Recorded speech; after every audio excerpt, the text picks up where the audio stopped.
Direct selling industry का future क्या है, इस बिजनेस की सच्चाई क्या है, लोग इस बिजनेस के बारे में बताने से क्यों कतराते हैं, लोग इस बिजनेस में काम करना क्यों नहीं चाहते हैं, क्यों डायरेक्ट सेलिंग बिजनेस में इतनी नेगेटिविटी है, क्या है इसकी वजह। डायरेक्ट सेलिंग बिजनेस आने वाले वक्त का सबसे बड़ा बिजनेस है। क्यों? अगर आज आप दूसरी कंट्रीज को देखें, जो कंट्रीज आज डेवलप्ड है, उन सभी कंट्रीज के अंदर डायरेक्ट सेलिंग बिजनेस का बहुत ज्यादा प्रायोरिटीज दी जाती है, क्योंकि डायरेक्ट सेलिंग बिजनेस लोगों का बिजनेस है और जब तक दुनिया में लोग रहेंगे तब तक ये बिजनेस चलता रहेगा, क्योंकि ये बिजनेस लोगों पर डिपेंडेड है। जब तक लोग खाते रहेंगे, नहाते रहेंगे, कपड़ा पहनते रहेंगे, तब तक ये बिजनेस आपका चलता रहेगा। अपने इंडिया में कुछ लोग इसे फंसने फंसाने का काम बोलते हैं और कुछ लोग ये मानते हैं जिनके पास करने को कोई काम नहीं होता वे लोग ये काम करते हैं। मैं उन सारे लोगों से सहमत हूं, क्योंकि उन लोगों के पास अभी तक इस बिजनेस का प्रॉपर नॉलेज नहीं पहुंच पाई है। ये हम लोगों की जिम्मेदारी है कि इतनी पावरफुल और ब्यूटीफुल इंडस्ट्री के बारे में लोगों को समझाएं। दुनिया में कुछ ऐसे भी काम होते हैं जो लोगों को आसानी से समझ में नहीं आते हैं। एक छोटा सा एग्जांपल देता हूं। हम लोग दिन भर फेसबुक, व्हाट्सएप और यूट्यूब कितना यूज करते हैं और इसके लिए आपसे एक भी पैसा नहीं लिया जाता है। तो जरा सोचिए उनकी कमाई कैसे होती होगी, जबकि फेसबुक दुनिया के टॉप 10 बिजनेस में आता है कमाई के मामले में। कुछ लोग सोचते हैं अगर फेसबुक जब हमसे पैसा नहीं लेता है तो कमाता कैसे होगा। कुछ लोग सोचते हैं पता नहीं कमाता भी होगा कि नहीं। कुछ लोग कहते हैं जो डाटा हम लोग यूज करते हैं उससे कमाता है। डाटा का पैसा सिम वाले को जाता है, जिसका सिम हम लोग यूज करते हैं, चाहे वो एयरटेल हो या जियो हो। ना तो जानते हैं और ना ही जानना चाहते हैं कि कमाई आखिर कैसे होती है। दोस्तों, सबसे पहले आपके लिए ये जानना जरूरी है कि कोई भी इंडस्ट्री कैसे चलती है और कैसे बनती है। किसी भी नई इंडस्ट्री को चलने के लिए 4 फेज से गुजरना होता है। पहला जो फेज होता है वो होता है नेगेटिव फेज, और आज direct selling industry negative phase में है।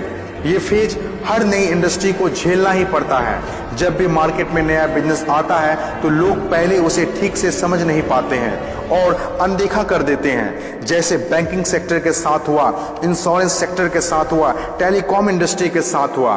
पहले ना तो लोग बैंक में पैसा जमा करते थे और ना ही इंश्योरेंस लेते थे, क्योंकि इंडस्ट्री नई थी, लोग डरते थे, किसी पर भरोसा नहीं था। लेकिन आज देखिए, यही इंडस्ट्री है जिसके बिना किसी राज्यों की कल्पना करना असंभव है।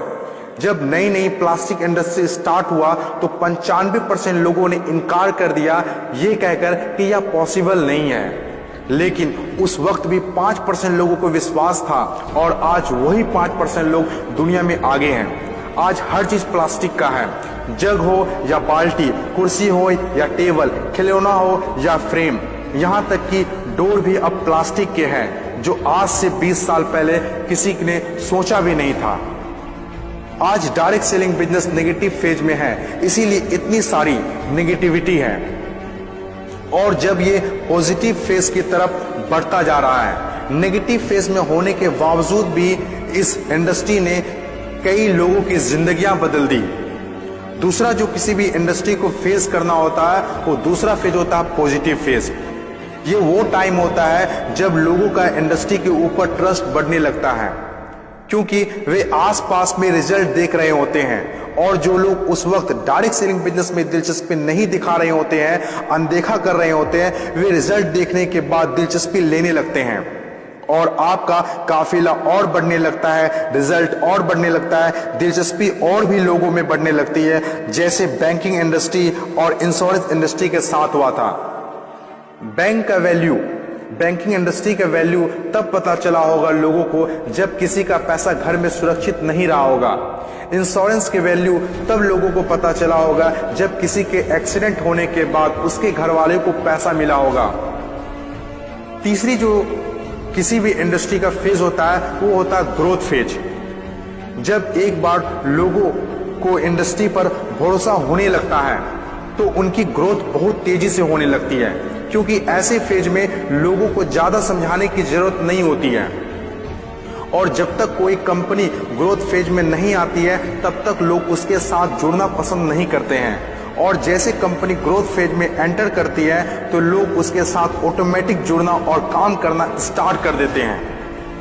चौथी और आखिरी फेज, हर इंडस्ट्री को इससे गुजरना ही होता है, कंपटीशन फेज।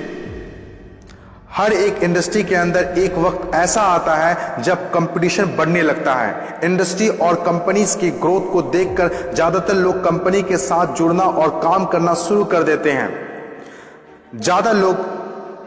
ज्यादातर लोग ज्यादा प्रॉफिट के चक्कर में कंपटीशन होने लगता है, फिर चाहे कोई सेक्टर हो, बैंकिंग सेक्टर हो, टेलीकॉम सेक्टर हो या ऑनलाइन शॉपिंग हो। आज के टाइम पर हर सेक्टर में हाई लेवल कंपटीशन है।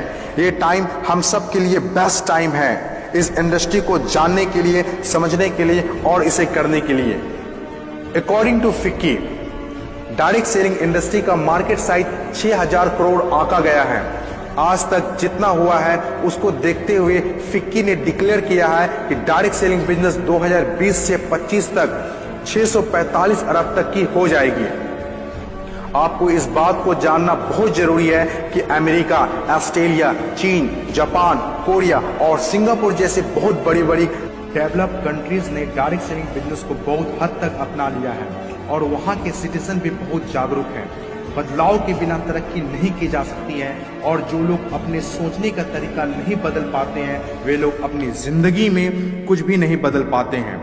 नोकिया, कोडेक जैसी बड़ी बड़ी कंपनियां चलाने वाले लोग भी अपने सोचने का तरीका नहीं बदल पाए, इसीलिए अपनी शानदार शुरुआत के बाद भी वो वक्त के साथ इतिहास के हिस्सा बन गए। इन तमाम बातों से मैं एक बात बताना चाहता हूँ, बदलाव ही प्रकृति का नियम है। बदलना तो तय है, जो वक्त से पहले बदल गया उनकी जिंदगी बदल गई और जिसे वक्त ने बदल दिया उनकी भी जिंदगी बदल गई। फर्क साफ है, अगर वक्त के साथ बदल गए तो ठीक, वरना वक्त ने बदला तो बहुत तकलीफ होगी।